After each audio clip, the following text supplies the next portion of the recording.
Twali show campus on one yali show nungi nnyo. Yeah. Era actually okuba show yange yavako ya campus, I've never seen any other person do a campus show. Ate nga market ekyaliwo. Simanya nti people who have tried babikola okatone, that's a campus is a very big market. Era the nefuna opportunity wano nja biddamu bakolemu sente wachi. Myaka jange 5 at least nja kuba nkuliriddawo. You get it's an open market. Yeah. You get so I grew up with that audience. Then I became, you know, a hot cake in campuses. Yeah. Buli event nga nojibeerako. Buli event nga nojibeerako. Nekikwatirayo ddala ntaka okukola ku sente. Nozagenda okunsanga the 400k. Agenda okusanga at least. Mbeeramu 10 abiri zibeerawo. You get n'entandiko. Kati tegerawo ng'otandise TV. Abaana balanso bitegeera ku campus. Obukyala tebwasembera. Kama yatuyamba buyambi kubaayo bulamu naye abaana campus ajjukira abaana bato fresh ba gwe eka kola ku TV areje kumeka tikanzo live kashibao where are you where are you akamanya ako where are you you get jalia boy ne yagala sijja balimba mwe ba MC temu ne yagala ko ne yagala abona ne yagala ke mazima sijja muchimonchi I have done everything, you get. Yeah. I have done everything. So then to catch say that those things they don't make any sense to me. I need to push, you get, into ingira mu lockdown.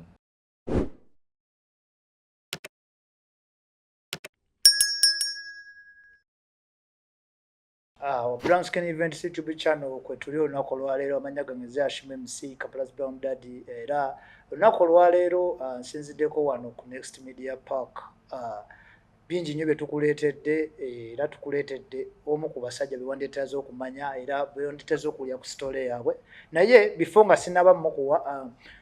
kyenyinza okujjukiza kiri kimu subscribinga sharinga commentinga tuyita munaffe ne tulaba ku feedback wammwe gwe mutuwa then ne twongera okuba nga tutereezaamu oba okubaleetera ebisinga okunyuma n'ebyo bye mukola ki bye mulowoozaako nyongera nnyo okwebaza bakadaama mwe musinga okutuwagira mu kintu kino mubbayo ka wifi ka baba ogamba waayi kanzije nkole ki ngende ku Brown Skin Events ndabe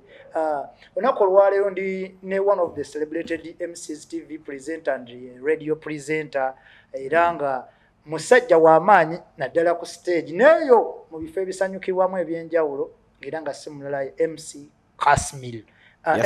MC Kasmil tukuwaniriza se Chechiro eri alisanyusizza nnyo Brown Skin Daddy we Kampala kati Kampala's Brown Daddy fabaduga tukole tutya Black Daddy we Kampala inengo gambo kya ndi bulungi wale kunchazaako ndi musanyufu nnyo kwa ku platform bijomba laba ni ngamba why omukusana yo gonkutte kanzije nkole ki mbeleko wano mfune ku masanyalazi ogambe watanga gwatu wa masanyalazi byonna bikolaga vice versa kirungi ekyo obulamu butambula butya sofa obulamu bulungi nga na bubala era we buli sijja balimba mukama wa amaanyi nera nga still mnango kutuukako wano okubeera n'obugumiikiriza kitutte ebbanga naye ngera we nakibala bwekiri essaawa zino ate nga tukyagenda mu maaso kirungi nnyo naffe tuyanza nnyo twetako wano yaman buli omu ayagala otuukawo naye leero ffe tuliwo tebakutawanyiza wansi wali batawanyiza ddala ate kati wayingidde mu banene ogambe sebo kakati MC Kasmil yaman kimanyi olina abawagizi bangi olina abantu bangi abakugoberera olina abantu bangi boinspiringa era ensonga lwaki tukunoonyezaako olwaleero tugenda kuba nga tubaako ebitonotono bye twokumanyaako naali eyo amanye nti Kasmil bulijjo gwe neegomba oba Kasmil gwe ngoberera ali bwati ne bwati Kasmil tutandikire wano wennyini nnyini ku Kasmil yaani erinnya lye Kasmil livaawo era Kasmil omutuufu yaani before nga Kasmil ono gwe tulaba mu kamera MC Kasmil kati amanya gange ag'obuzaale nze Kimenyi Mukisa Kasmil erinnya Kasmil bantu balowooza nickname naye nga linnya lyange yennyini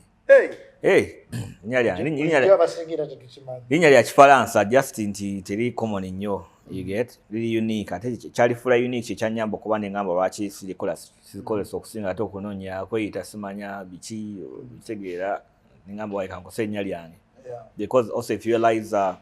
ba superstar bonna abasinga obungi okubeera successful weegendereze nnyo abasinga okubeera successful bonna bakozesa amannya gaabwe original names ate people balina engeri gye baba relatinga naawe ng'okozesa erinnya lyo yennyini balaba n'omuntu ddala omuntu yennyini nnyini original gwe bakola ki gye bategeera sometimes ate gana amanya ge twetuma nickname oba biki young boss olusi birina engeri gye bibuzaabuzaamu mukama alina kubeerayo mukisa nerikola ki yonokola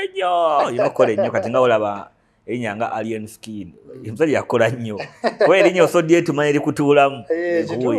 so amannya gange amatuufu nze Kimenyi Mukisa Kasmil kyekirala awo kati tudde ku Kasmil azze okufuuka journalist at the same time afuuke MC Kasmil kino kitandika kitya era like idea gijjawa kijja kitya kati nze nali mu ssomero let me say 10 years ago when kyali mu high school eyo I think sijjukira class or senior 2 or senior 3 awo oyo batyo story etandikira wano nze nali nkula nga nkyali muto nabeeranga ne anti wange nga azina bana bakola bazina mu church choirs ezo you get naye nga mu choirs omwo mbeeramu abavubuka abazina break dance biki ebyo you get kati ate nga ne mama wange ayaga nnyo entertainment naye nga mwagerera from a distance nti amulaba bulabi kuti anyumira nnyo okola ebintu bibyete actually natugulira ne tape ya Michael Jackson nga nkyali muto nakula nnyo nga ndaba nnyo tape ya Michael Jackson ekitegeeza osobola moja bwe buli era gy'ogenderegeze ebinfula ebonjawulo ku stage nze ne basina bigambo waki nkukuba omuziki n'enzinawo because of that so anti wange yantwalanga mu church nga mpa ssente nende mufuuwe nga bali okuzina okitegeera kati obuzina obwo yali nga azina nga jukali a practicingira waka kati nga mu practicingira waka tulina omujoyininga netuma motivation kitegeera awo tako yingiramu ebintu bya entertainment nga mpira you get so I started first of all natandika ndi dancer natandika ndi dancer mu church so anti wange inspiring nenyingira ebintu bya church ebyo netandika okuweereza nga dancer you get kati ate mama wange nagenda natugattako tape ya Michael Jackson nga regular emba ku ssomero nga nyiwamu wali nga utegeera thriller biki byonna byonna kati amazina ne gaggumira ddala ne wegatyo kati wetwavaawo maze ntambuddemu kale ntandise okubeera kuzina mu church ntandise you know about people are getting entertained then nenyingiramu ebintu by'okurapinga ebintu by'okurapinga ebyo okubiyingira still ndowooza one thing led to another when nava mu bya dancing nempulira nga nsobola okuteekako lines nga ndaba orapingamu omanyi n'okuzinaawo birina engeri gye bigattagattaawo naye nga tukyali mu church you get era ne line zange ze nasookerako okuba nga rapinga nabyo byali mu church yes byonna byali mu church ne line gye nasooka okuwandiika nga negezesamu ewaka kati nga nfuuse dansi omulungi naye kati nga ngambika nga ateeka okukarya ntandika okufuuka ki nyingire mu bya music nga rapper line yange eyo nkyajjukira gye nasooka okuwandiika bagiyita first of all let me introduce myself cause I'm aka Kasmil back in another style eyo line baba kati abantandikola ebintu byaba Jay-Z ba GNL abo nga ndabyo baba bakola you get naye I was so sogera nnyo Luganda nsigamu naye sirumanyi nti kale community gye nakuliramu nga bantu baluzunguzungu ba whatsapp kati nengwa nnyo mu gaapu zaawo kugoberera nnyo ba Jay-Z bani ba Drake nga naye babakola ba Lil Wayne ebiseera ebyo kati nengamba nenyingiramu nengamba nebino ngenda bikola ntya mu church nengamba nja bikyusa wali ebigambo bya gundi nga nteekawo bya Yesu you get nga ngategatta ntandika okukola zi beats mu church nga ate kati n'ebyokuzina netandika obivaavaamu mpolampola nako ekigambo kya Yesu baba ndoza mukamera gye yampera omukisa ogwo kati then nali nyingidde high school around senior 1 there babitegeka zino whatever parties welcoming kati nayingira awo nengamba nina performingira mbana abaana yuka ina line zange nazipractice nga kuva dda ate ng'okyewulira n'abaana ate tobate wedo badde mu church man wo ku welcoming party when nasooka obbakubamu nesuka ne bakuba amazina nga nateka nakemba ka Westlife always look back because ukitegere nezoka nenzike ezo zonna kati nga nafuna n'ekibiti kyamwe namala ne bagamba kati I'm going to show you how you know nenkyusamu awo naye kati ngenda bakubamu rap nefuka ne bakuba rap nefuka serebu mu ssomero nefuka serebu mu ssomero nenga ate bino bigenda kunyuma n'ebiseera nayise yita Casimil naye ebiseera naye yita linnya and abi naye yita Young Boss Kutatero duli ava kukyokuyita Young Boss. Nati naye ndaba nnyo abarapa. Ebisinga gy'obijja. Dika oba okyakula obaako n'abantu b'otunuulira mu industry yoyete. Kati eyo juka natandikira nga dancer nfuuse rapa. Byo nyingidde high school. Nfuuse celeb ne bitandise okunyumira abantu bakumanye buli omu yakufaako n'abakusingako class bakutega mu baagala kubuuzaako. Binyumira ddala. Kati okuyingira bwa MC. Twayinanga teacher waffe ku gundi ku kusomero bamitanga Kisuule. Kisuule oyo yali entertainment teacher as well nga atusomesa oba sijukira subject wabula it's been a long time. Kisuule nga entertainment teacher nga ateekanya bu parties buli weekend bwa miming biki talent shows bikyobwe naye nga ye MC w'emikolo gyaffe ebiseera ebisinga nga ye teacher ate MC waffe nga ffe tukola okunyumira nakola kuba kadanke wali na performing ebyaffe bya performances.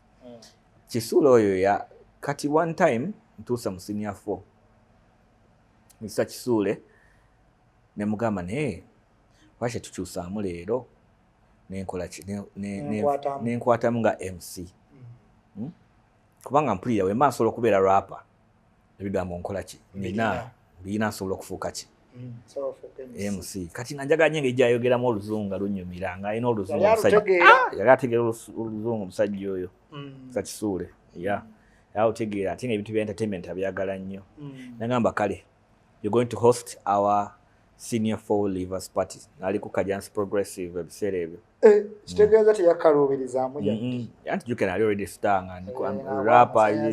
yaliye yampa buzibu bwonna nenga nengula pini zange awo nengulayo obugoye bwa mitwalo nga 6 awo promo netuuka abaana bakapolinga nzijuka nengenda bera ku stage sign kapolinga nakuba n'ekifaananyi kirina by the way ekyo kyakina era ngenda kikuwa abantu olina okibalaga bagenda kiraba ekifaananyi ekyo ku party. My first event I hosted was a senior 4 leavers party as an MC. Reason being party ya nyangu okukola ate nebeera successful because nayinamu talent y'okurappinga. Omuntu okufuuka MC olina okwagala ebintu bya rapping because bikuwa ebigambo okwogera how you bring up your words engeri gy'oyitamu vibe tegeera. That's why even barapper bayita baani ba MCs ba MCs barapper bayita ba MCs so party nenyuma nnyo get kati awo nenkyusa essomero nengenda ku Lubiri SS ali kati nanyingira Lubiri SS wenalina akayingira era wasitibwa beera welcoming party welcoming party I didn't want to show them that I'm an MC. I want to show them the other talent of me. So I said Jason the role nakuba akayimba ka what you say kati nefuna version nga mulimu instrumental nga mulimu chorus na instrumental chorus yokka yimba go bigambo waneno ngova kati awo welcoming nkinakolanga buli nayingira ng'essomero pate esooka nga ngi practicingira bwe wantegererewo sagala kumala ebiseera kwenyonyolako sooka ne mbakuba what you say baba ali muzibu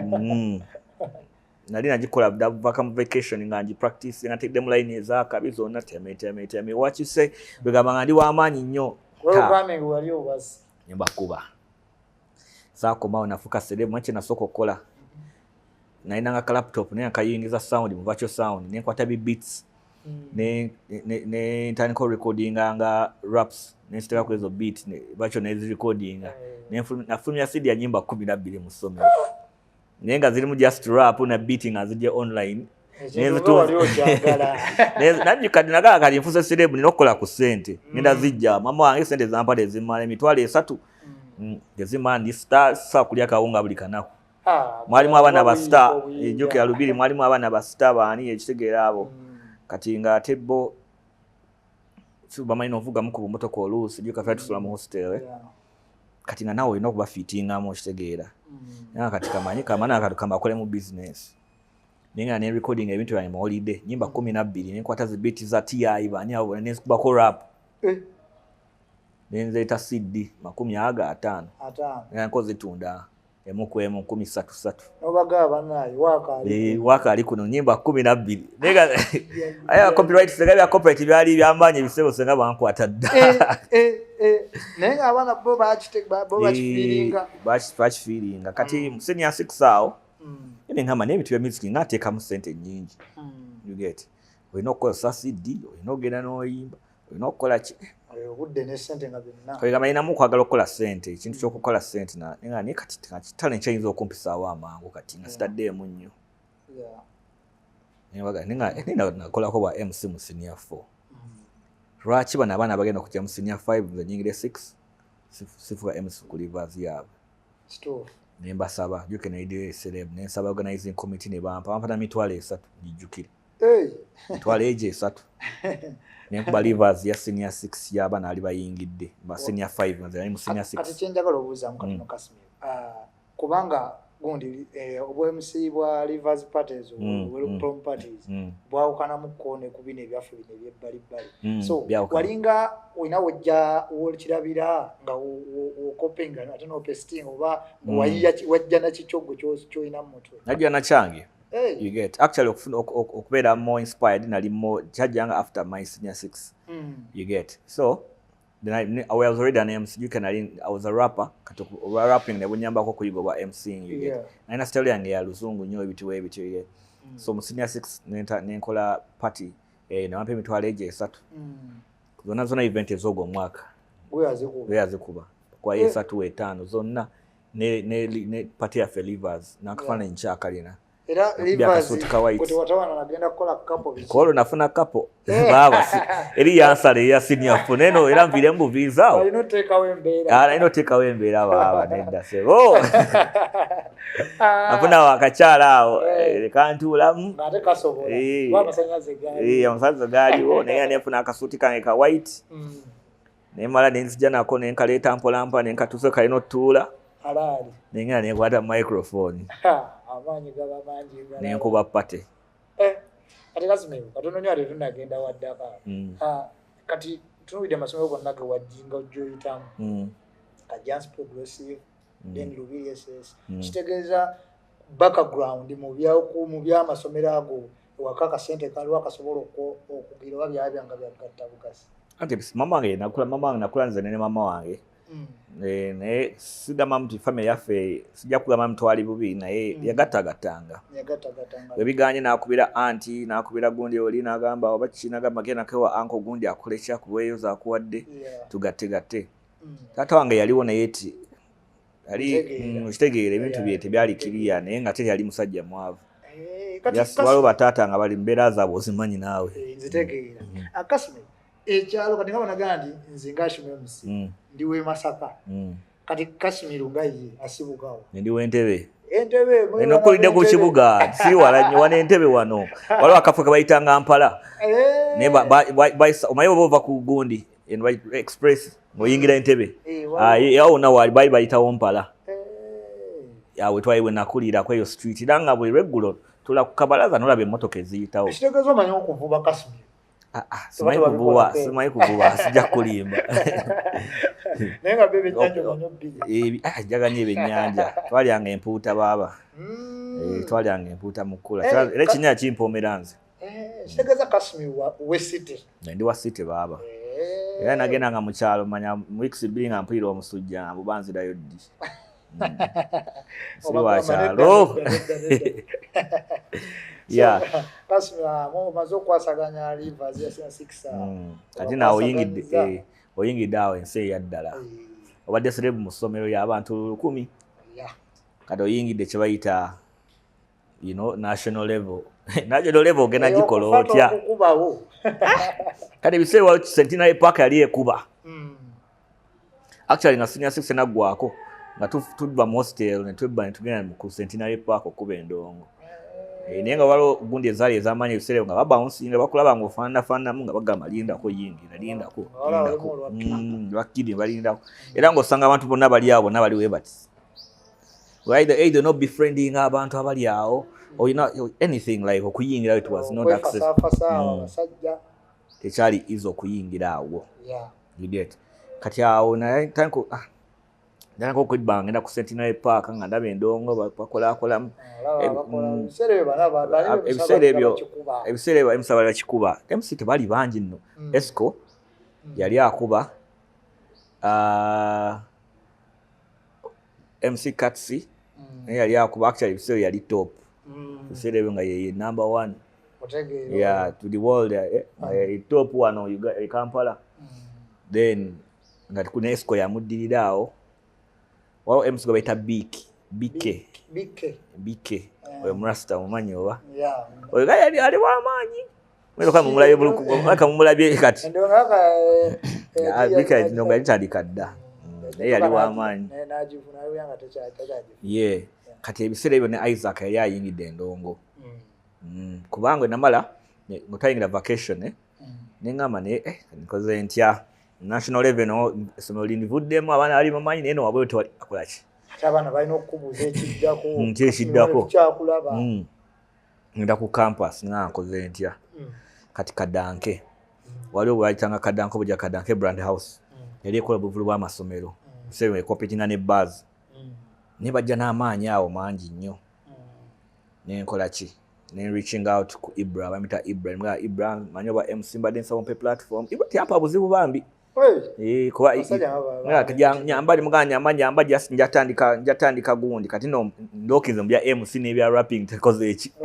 bize wabbali wano badde mfutikula badde mva musome bampa ye5 bampa ye10 ye3 nenda kufata ya bwerere ngamba wano kanjira nkola ku sente byo kuyimba birimbeko talent njina kasebe nabikola nga Samona olumba nenumba kadanke najja najangu tulabe kati balina event awe kati nangamba kyogenda okukola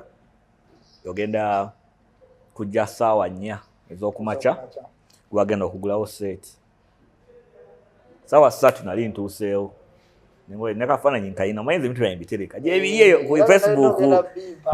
byonna gyebiri akafaananyi ako show yange nali smart nakuba akanuna t-shirt yange ya red saawa 4 n'ennumba sawa 3 wendi sawa 4 n'ennumba ali nabasanga bakyateeka na barricade zino zimanyi zibakolezi nemba yambako netuziteekayo nemba yamba netukola zigundi ziboundaries zaola VIP na bikibi nemba yambako abasajja awo nemba kolako omukwano bali abasajja bakyambya stage awo babali bakoya siliki tujukira bulungi siliki nemba laba bakya production za stage tuekayo barricades bulungi nnyo ndongo n'ensumulule n'enkuba endongo energy na mungi nnyo paka nga saawa 7 awo tuli essanyu ne bankubayo ku bufaananyi obwo nenfuna mwaka akalungi nenkatereka paka kati nkalina akafaananyi kange nga ndi ku stage you get wenavaako ne kuddako Esco awo Esco najja ne Cats nga yenya ku stage baba buli omu nga abata nabo wako kyayogera nga audience tewali competition yamaanyi ebiseera ebyo nga kyamaanyi nembeera inspired nnyo nengamba taniko mufollowinga ne ku TV ndaba engeri gyakola n'ebintu nga okay nanti kati awo obwami musomanyi ne kati ono professional olina okubaako byokola ki n'omuyigirako bino nebino okay nengezako mukolakaawo omukwano mpolampola lwakuba teyali teyampanga time kasi teyampa time kubanga jukira event eyokubira mugaba baba njagala just nyamba buyambye n'olimba abantu nti oli muganda wange nine nasala just bandabeko ku stage nangamba soko nviire envaawo nempuyanga musajja ono ankoze ekibala ngenda kola atya soko ndikemu mwana adda kusigala awo nanywa ngamba lwaki neeguya abantu bujo nembeera motive nawulira wibambi kubanga nali mwesibyeko awo mpolampola nga musabi just ndikayo nawo nebandabako nagaana kati ate awo nembeera motivated nnyo naye akasita nkola mu kadanke naye akadanke mukibadde kitanga akiriya baleko kuba butuwa nga bonna nze mbuggulawo nga kyenkola bonna bagenda okujja okwenya stage nga bana nabasanse budde bonna nga bakola kiwedde nga buli stage agenda okukulaba ati nga akulabawo nga wendi bajjanga esco bajja omusajja yayongeramu yagenda bugenzi maaso nga ku opportunities kadanke ya opportunities ezo nga nsugulawo stage buddo era nze tuwaza amasomero nazikolakola dda kitegere buddo byonna wa smart cent nuwa girls amasomero gali mangi mapera wiki most of the schools I've ever gone to them ezimu sijjuka nazijjukira you get because of Kadanke Brand House opportunity jampe yali yamanyi nnyo okuperfectinga my game you get nenga siri ku TV siri ku radio ne mubala sirimu kati byebbala before nagenda kubba ebiseera ebyo nga wafatiranga Kadanke walinga okulaki wali wakuyimiriza nali mu vacation nitwa ebyadi nabi bitwala speed nali mu vaaka babyo nina bikolera ebyo myezi 8 oli wakajase onafata muka transport nga oli bali mama chayo olusa kwa ekebiri olusi nogamba mama omwana simuwulira ekirooto kyo ate kaze ebintu ebyo bifeemu bitwala bisente yuko ate biseera bagamba bintu byabayaye entertainment yabayaye biseera babiwani balinanga ebiviri kati azadde amu nga bakipasivinga bulungi mugamba nedda asiwe kiri kale kwata omutwalo jako 3 zikutuusa 3 zikuzayo waka nolyako kyo nogattawo segeera bitegeera igenda gattagattanga nali kitegeera oba ne olimba anko wo kino mugamba ogattagatta kasitofu n'emitwalo egi kiba kiwedde kati nyingidde ku masomero nkozeekozeeyo awo naye njambala akapale kamu nalina jiini emu banga sirina sente za jiini akasoti ke nalina kaali ka musomero mu high school nga kakolaki kakyakola nalina kaki kange ka brown nga kenyambala ntekako bu t-shirt we bampanga obwa Kadanke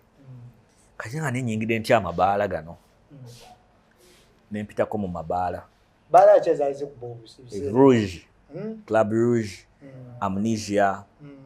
High Table wabedanga Ready and Weasel ne Centenary Park nga zikuba baba champion notandika ziyingiramu nga nali kasajja katono nga ndiwe nti nyingirayo nemutula nendaba kati mabaala eyo natuukayo nyamba nga ndi batandikirawa waliwo omusajja bamuyitanga agundi mwerabidde erinnya yalinga promoter mu Club Venom ne Rouge awo so ali famous nnyo mu bintu bya promotion amabaala amuyitanga ani mwerabidde erinnya alina okuba mumanyi abamuyita Gareth Onyango Gareth enaku zino abeera nnyo wano ku gundi ku Tales yabivaamu nnyo tekyali naye nga byera akyabikola Onyango nga bw'aba akute ku bbaali kwatayo mangu nga yagaba emirimu ba Roger nabasangayo eyo nga yabagabira itegere kati yali akola mu Club Rouge nemweza message ku Facebook nemugamba njagala kujja kukolamu nagamba ate gwani mugamba ne mulya erinnya lyange ne mulya nti kolako mu Kadanke ne mwayiza ofanyi bwa Kadanke we bankubye wali ku Facebook awo ne mutirako kale gitamu tulabe ngenda ku Club Rouge nasanga DJ Roger yazanya musajja wadde oyo nno naye yali muzibu baba nga mombe mpi ali waja nga muzibu nnyo wali of course era yali akola ne Cuts bambe Cuts episode yali akola nga Cuts Esco BK abina nisinga okulaba ne Moshi Mr. Moshi oyo bena nisinga okulaba around there abana basigadde nga tebaliwo basigadde mbenna baali beeyiya buli omu ali mu birala bali musinga tebali batono bali batono competition era tebatakola ssente simanyi kubanga that time everywhere wali milimo gyali watenga batu kati Roger najja namusana nasonga Roger nga akola ne Cuts n'akoowa Gareth nagamba genda okole ki nenyina nenkwatamu awo saa 9 ogw'ekiro nga waswama naswama baba nalina okuba ku ssaawa 5 yukira sena sente za kyokunywa onywa kasoda nga okakonako woonye nnyo omutwe woolinda kati alina kalina went stage neninyamu netoka ne bakuba mu vibe 1 minute njagala okukwatamu bino nga bagundi Roger n'akubenga gwe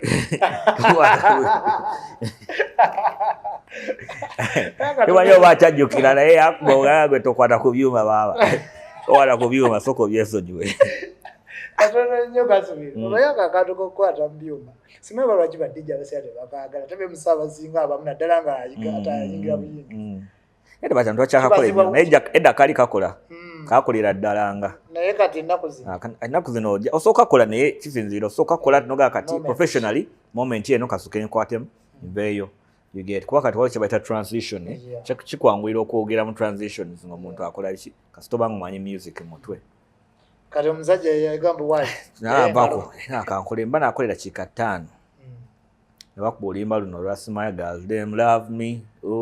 the girls them love me oba Isaac yava wajjukira muganda yali amulese mu ndongo yanzijako microphone najja yanzijako microphone Isaac wakyabijjukira naye sima yanzijako microphone dakikazi 5 mbadde mbiwulize Bible yange dakiika 5 nzijako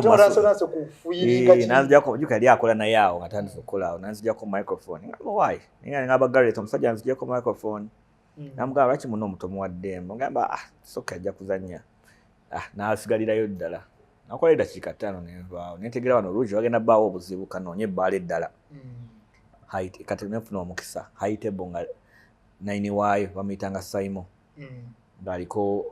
ng'ava ku kyalo kyekimu ne taata wange kati nga talina engeri ayinza kuŋŋaana opportunity neŋŋendayo eseero DJ Ali Breezy yali akuba eyo neŋŋenda eyo nemugamba mpeeyo nagamba tujja kukola 15,000 ne soda 2 nga yesalale laba kiriya tofaayo nja kukola kiriya yakutale era bemusa baliye yamuwuliriza ennyo story zino kuba omusimu nobuda agamba naye kasimira oyo I know gwe mwana story But this is a story that they have to man bakulaba abantu balowooza nti ebintu bigete mbaze ekiro kiramba eri bangobye abasajja baliyo basajja banene tewali ayagala gaba microphone n'ennumba eno kati eno BK yali akolayo ng'abakazi bamwagala era nga ajja ne mu banjuka yajja mu baana abakazi nga 2 abakutte waati akyali mulamu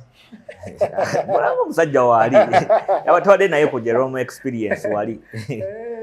namulabye ku show simulinaako buzibu kati nyingidde eki haitebo ebiseera waliwo kye bayita Monday Ready and Weasel baabanga ekwata bweti nevuga natuka ne bagana n'abantu babaawo nga abantu bajja ne batunuulira bwe bati bali bagayi banyumirwa era omulaba nga Weasel ali alinga omulalu temwewuunyanga oluusi kuba life yali ayina eri gye bayitanga mbali abasajja bafuna opportunity nekikwatayo abantu nga bajja just kusasa nga ate si yabwereere wenosasula 10 oba 2 okuyingira oba mutwalo ng'ojjako ne soda togwalinga mutwalo owaayo omutwalo nebakuwa n'oyingira nebakuwako ne bbiya wabula nga bo bali wali batula wali bayambadde bushoti n'obukazi obulungi kitegeera abantu nga bayijjudde naye nga tebo gye baliko yonna abantu bali awo buli mali waati kulingizawo ku Ready and Weasel baba night yali y'amaanyi nnyo haitebo ku Monday ng'ate n'endongo weeri okitegeere bye balina endongo yokka etambula ebiseera akali mu kafuusa akali mu buwa akali mu kafuusa aba bakiralamu bebalegayo bali bastar kati kyembuuzaawo kati bateranga bafuna obudde ne baterajja ne babawaamu audience tebali tebayimba kubeeramu ne basanya music waabwe session wetandika ya music waabwe paka we bafuluma okola ensobe n'ozanya ebitakwatagana basukira ku DJ gwe bakuba empi Ali Breezy yali abakwatamu ebise ne DJ omulala bamitanga DJ Rectangle nga yasookawo kati nga nze nkola ne DJ Rectangle kubanga BK yalina okujjanga kati bwa joining atrange kati nga bagante wayi kasime mwe musookawo era nze yali asookawo sawa 4 nga nkola paka nga sawa 6 kati awo nkuba nije wali soda zo 2 nga zatudde dda ne fit ya transport boy nenkola nga sawa 2 awo kati mba oluusi nga BK wabazze obanga tannatuuka nga nokola ne Ali Breezy ngira mbatwalamu naye nga oli BK nga watuuka waati tasona kubuuza aye omusajja oyo bannange kama bwete mweragira nga kubanduza why simulinako buzibu is my guy tukolagana naye this is real life nga BK wajja waati nga kusanze bwoli okola waati nakola bukozi waati wakola watyo omukono kitegeeza ita microphone oweddeko tasobola kuwamu dakiika extra 3 mbukale maliriza nange yenyini omuyiseemu oba muyiseemu coming up wapi ajja n'obukyala bwe bubiri bwe buti ayo munene wali munene wali baba olina ogimuwerawo otobuuza ate munange eyategeera vibe ng'ogiganjige mu kaseera ako ng'abantu yo vibe yo bagibandula kyokola nga bakisanso kifiiringa kati kitegera kati naye nensalamu kamuha kale abamu batu confusing alowooza oba yinza katisi you get nga kaviiri ako kajjukiraako nga confusing amu naye oluusi nange nkiriikirayo ekibanga ekiyinza okumpisaawo essaawa eyo sirina gyakikolera UK yali MC ow'amaanyi yekka biseera ebyo tewaliwo competition y'amaanyi nga kati olaba nti ono wali ono ayikuukakituttewo batyo kale tugendera awo kati awo natuuka ekiseera ninga banye bino nga tebikyagatta kati olumba ekyasooka okumalamu amaanyi najja nenkola show yange nabeerawo omukwano gwange najja nangamba najja ne laptop yange nga sina wagiteeka nangamba alina byagala ogikolerako nenjimuwa nawetamu nayo teyadda mukulabika laptop gye nalinayo kajuka gyenkolerako Facebook kimu okuweereza message abasajja obasabe opportunity empulira ennaku nabeerawo paka kumaca ali mumanyi ng'ali awo kyaliwa ntwamitingira mu bbaala naye nga tumaze mwezi mulamba nga ajja get yakuba laptop yayita mu buyisi paka jjinja empulira nga mpeddemu amaanyi yakola ali mandi nabeerawo paka ku maca bawedirabizo ne bafuluma ne bagenda nabo baali bavaamu ku maca essaawa emu budde nga bukedde bakayinga open roof bwabwe obusa wansi ne bagenda bwe nempulira ennaku nengamba kati ne bbaala nayo ino beera stede kyanjigirizaamu nomatuumitira mu bbaala bano si batuufu olina okubeera stede kati experience gye nafuna twayiga omuyayi emyezi mulamba paka laptop nakolaki nagifuna era nabagitunda era enoonese bwonoonese babba nga balina agiteeka katambula era kituuyo yayaga agiteeka katambula naye kati nayanyamba buyambi bafuna sisitawe netumutrikinga nagendayo nabagijjayo lwampaka nentegeera nti endongo kati ogiyingire naye olina kubeera serious mba nkyali awo nafuna laptop yange wayitawo mwezi gumu era tuva ku night budde bugenze tegeera bampadde 5 zange tuli ku street ngende eri wansi kulinya naye nyinya taxi mu park ngina kunya taxi mu park aye netugamba aye nasukaba bebikonde banzijako essaawa buli kimu ayina ekyali wange nasukaba tugunda baaba twaddayo nga lonsa timwafuna bisago by'amaanyi twafuna bisago naye wange oli alina mukukumaanyi naye mwana wa ghetto youth yateekawo ku mbeera naye nga batwalako batukubamu katono nnyo n'abakuba n'abaddiza ne batwala kisaawa kitegeera kati ewaka balinga tebakulaba ng'okumawo kyo nga ewaka nze kati jjukira nalina opportunity nayina yino amange yali abeera Ntebe naye nga tata wange alina ennyumba e Kampala wano ekansanga awo mu Kiwempe ng'agenda e Buziga kati nga tabeerawo taata wange ngenda nembeerawoko kati ebintu bya night life nga ngenda nezigizikaawo yigeti mpola mpola kati mwana baatukuba ku olwo nesente ne bazitwala eza taxi 5 twatambula okuva ku Jinja Road awo high table we yali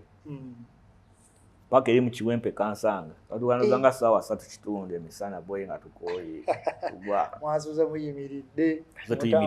tutambuddewo mwana boy tuwonyewe naffe ningamba ne kati ze kyaŋŋaana ningamba why it's okay kyesinga dream kati abiseera ebyo nerekerawo n'okweyita young boss ningamba nanikolanga research wange ningamba kosa erinnya lyo kosa erinnya lyo nenkyusa erinnya lyange neyita MC Kasmil ningamba bisimanya young boss biki ebyo nensuka nembyesonyiwa ningamba nedda netuli abayimbi ba Rihanna abaani they are using their names Beyonce knows ningamba these guys but I need to get my real name nakakusa erinnya lyange it will take how long let me use that nenkyusa nepage zange nenzikyusa buli kimu teekako MC Kasmil kati awo ningamba ebyebala kale ndiyingidde nawe enkola naye nga tekimala sente tewali bulungi erinnya linkoze ntyo lyongerako naye ndaba bano ngamba kitegeeza bano biseera byo Shiraga Shumba bali bakola ku TVT Nation bano bakati zabo nga bali ku TV Esco naye ali ku WBS ngamba kitegeeza emba naye nnyingidde TV kijja kunyambako okubaako wentuuka oyo nenoonya kati ogwo mwaka ogwaddako nga nnyingidde campus nenoonya TV baaba nengenda ku record TV bangamba komawo aga tukuweeyo ne bagamba lindako nenzirayo ne bankosa zi interviews wera ne ngamba nakiganye nagenda balanga basabanga bipapula tewansabanga bipapula awulanga baagala obaweemuko bawaamu wali ladies and gentlemen welcome aboard biki mwebale kubeera bitegere bya TV obimanyi nawe ogikolamu neninda ndaba tekiggwa nagenda aba NTV batandise okukola ki okulanga bagala present omulenzi ninga ne applyinga nabe ne bigaana ninga ngendayo almost 3 mwezi oba weeks bbiri nkuba kuira producer kiri kitya bro kuzenga linda nyoka Holland kati sebe Urban TV nejanga ya amaanyi Urban TV kati ya Urban TV actually TV nasoko okolako nakola ku show ya campus nange TV nasoko labirako campus 1-on-1 kati waliyo guy bamutanga Humphrey yakola Teen City Humphrey ali w'amaanyi mu teenagers ebiseera ebyo nga content we mulungi atambula kati kyanyamba nga mama wa Humphrey mama wakola ne mama wange kuki mwe katonda nga anakolera omukulundi nga bakola bonna kati luusi nimba maani mu kibuga mama Humphrey najja nga ali ne Humphrey nenfuna omukisa nemweyanjulira baba wampita gundi nkola wano ne wano nkola kuba kadanki pitako ne mabala kwa itebo nsolo okolawo ku Monday kola ki njagala kuyingira TV nkoze ntya nagamba anyway jangu nja kuwa producer akole ki akutesting kati kyanyamba nayiribanga ku NTV ku Record TV okusingira ddala kati nga ntandise okufuna mu experience ngambire wakani kola mu practice kati nengendayo wa producer kwa Urban TV amitanga David kati najuka na ntandise interview obuwera nga mfunye confidence nsoka nembo kyamwa ngambuza ujja wadde okola ku TV ki namba nedda you're very good tujja kuddira namba kama singopa opportunity na amfe nkubirayo ku kikono tulabe I don't worry David ajja kuwa feedback waitawo weekend David nakubera gajangu tukole nangu tuye show ya kama katona amina oga katonda antadde wano tebagenda kumpona abatulaba tuline Kasmi MC Kasmi abasinga musinze mutegeera nga ali ku NBS ku catch up naye nga story empanvu abasinga by the way basinga kumanya Kasmi mu lockdown man ku Transnight naye nga Kasmi wavudde wala kiva tumunoonyeza Kasmi wabawe story Uncle Kasmi twali tukyagenda maaso musajja agambye itayo tukole ne bampita boy nenyambale nga mama wange yampe transport yawo nampayo gumu kitundu neninya taxi nengenda nentuukayo ne baddamu ne bankosa gundi endala awo nagamba netuyiye tuyinza muwakyona omwana nagamba ne bagamba ndi ku campus nga twakikole campus 1-on-1 kole campus sheyo ngamba kyonna tebansaba mpapula zonna kyonna bangamba genda weetegeke wiiki ejjo genda tandika naye tebambulira ssente nasooka nenkolera bwereere emyezi eki 3 bwereere kati transport mbogerako mu transport juka nayita n'okusoma campus ebikumba baba kimwana ebitu twagattagatta gwe naye wena kyokyesinga ebisigadde obyerabira n'ogamba oba bakuwadde pocket money wali agenda oguleko esaati yagomu kitundu osigazeko esaati kitundu ogenda oli omukazi w'emmere omuweyo 13 jagenda nno yange emmere alist wiiki 2 kitegeera ng'okugatta wena kyogoba sho bagimpa juka kati nali ku campus already nga namu mikwano gyange ne baganda nafunye TV show ku Urban TV bayita nina kola campus 1-on-1 jagala ntandikire kumwe interview era gundi jena show nasoko kola nagenda ku faculty jensomerako block B ku Makerere University chonyi nasoma baba nasoma ne malako nasoma nga yona nenjia ku block B ne kwa interview zange zasuka ninga tagatta shawo mpola nenga tebiyita sente joka tebansasula kati nembeerawo wakale ndowoozaamu kati kyembuuza show yabanga lwakumeka abeerayo nga Saturday ku makya kati nga yabanga live oba yabanga recorded angena ne recordinga interviews n'abaana ku campus nimana enkola ki kati ako ku campus bakulaba n'omuzindalo batandise okundabala nti kati awo kano ka boy kandi kubeereho Saturday kati jukira nikena spreading away kityo mpola kati ate bana aba campus nabako okundaba nabo nga nkola ne batandika okukola ki okumpita nze natambula campus zonna mu ggwanga lino zonna nakuba kati awo nesikuka ne bambya interview neŋŋamba nkoze ntya ssente sisasulwa era sayo yange yasooka yajja mu myezi 3 nga ne batandika okumpa emitwalo aga natandikira ku mitwalo 4 400k every month naye nga sinazifuna nga nkoze ntya okukuba kati nenkolayo omwezi gumu nga ndabya bonaabona bansa mama wange bwafuna omulimu naye nga ngamba tolina ssente sijjamu nga tebansasula jagamba yibiveemu jagamba vaayo jangu eno okujja enkolera tugiro nyamba yamanyazi nyambala obusuuti ndeke neŋŋaana nayagala okumutwala ebweru neŋŋaana nayagala kumpangira bitegeera sima green card biki ebyo neŋŋaana neŋŋamba nkoze ntya okuleeta ssente okimanyi kyenakola neŋŋamba naye bano abana university babeera neki ne gigs simanya dinner party freshers ball ebyo nabibeerako ssente kati nina TV show lwaki bano abantu bataka kumpa ku ssente batandise okunfiiringa ebintu byange kati byeyampitanga ne mugamba baabo ojja kukolangayo ka transport nti we natandika kufuna ku ssente obumbeera mu nsawo kati kukuba bu event nga muteeka ku TV ne mbaweereza link ne wabulaba ku YouTube biki ebiti ekitandika spreading but ntuka ekiseera nga nina event buli weekend kati awo wenyini first experience yo ng'oli ku mpewo kyali kitya naye kamera entunuddemu kabiri ako kambulako nensinga nkakuwa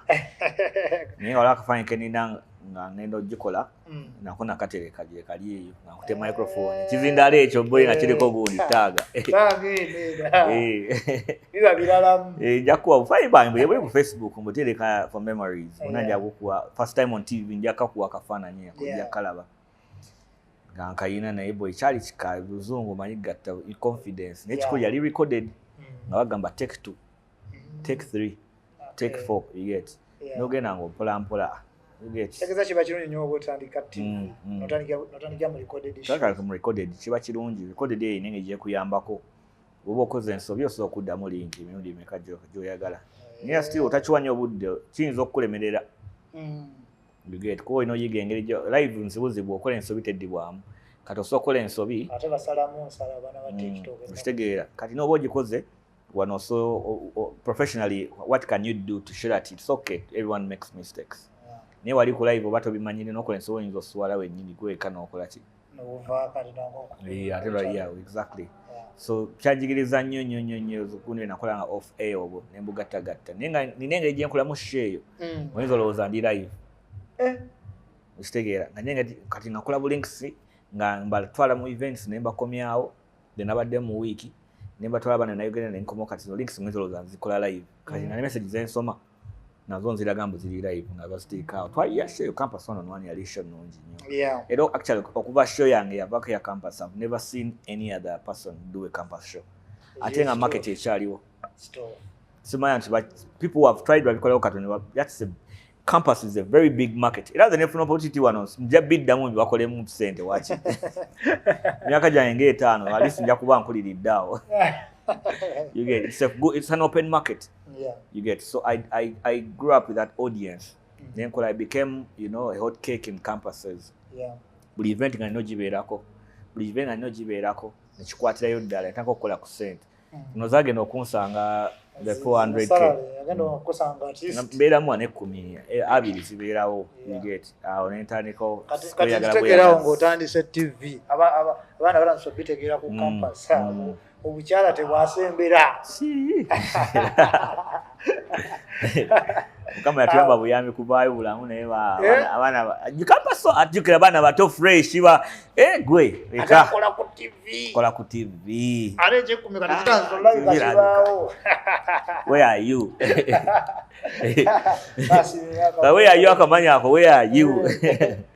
You get Jalia. boy neyagala sijja balimba mwe ba MC temu neyagala ko neyagala nabona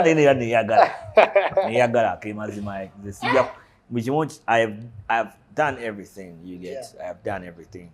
So then to catch say that cutting those things they don't make any sense to me. I need to push.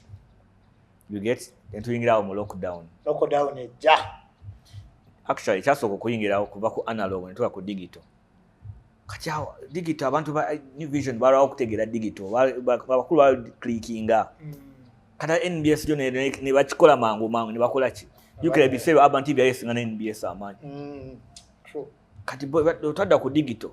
Bano ne balwa okuclickinga ne balwa okugenda ku digital. Kati naberanga audience atene tanko kumati cha nengera bulungi. Ate wano TV na zijibba ne bagenda bakole watu badduka ati ne mejikendera mu tulwana Rwanda mani bateka ku after like 8 months batekunyoka tudda kuki kumpeo ya digital nenga still audience so to free to air audience be yesazeeko twagenda okuddayo ngera kitu kyakuddamu kozimba bupya kikambwe aya mwingi demo na gundi smartphone etandise okubeera kimu online kati mu bbanga lya 8 months customer ya surviving atya 8 months mwayinga mu abantu kati nayo kosa oba tolaba ekisho nga tolina gundi free to air boina DSTV Go TV nga show eggwa kuweereza linki nogenda ku YouTube ne mweraba ne numbers zalinga yosanga YouTube ngetandise okukolera ddala you get kati abamu nga balookinga nga bakimanyira still nani funa emirimu naye nga growth kati atandise okukola ki kendera na mnembera mu depressed you get tuingira lockdown kale ne tugenda ku digital bichi mja kupangirira nenkola transnet watandikira okunda bida lockdown ekiro otandika okuba n'ebiseera ebyo manyi competition liwa NTV ne NBS so abasigade ate nga abantu boogera nnyo online ya transnight of course twagenda olaba people have bored they have nothing to do at home why not? Let's start in the Kalabanga. All the TVs are also picking the idea of nightlife. Yeah. Ghana Africa to just plan something, you know. Now that people can watch us on Go TV, DSTV, let's do that. Ngatenza liwo nenkubanga transnight nenkola ku actions okuyiga okugera Oluganda obulungi nnyo okubanga listing so okutuna mu kamera njogera Oluganda oli clear na libya ko ebukedde kana kuba mu ebukedde n'oyo omukyala abadde awo bamuyitani and Taylor. Yo, twakola hustle naye for some time. Eva naye gundi has jukira awo lockdown yawo transnight eno suna beni kulokuna alina suna beni ya ino tutasa ku beni tuyenjawulo yawo tuyandira okulati katuyingire competition yaleta we mbera awo suna beni ajawo kumbeera awo kitegera banso ku inviting amba DJ wetyo kati time nabya ku TV kati bami wabera MC bandi nyabagala okola ki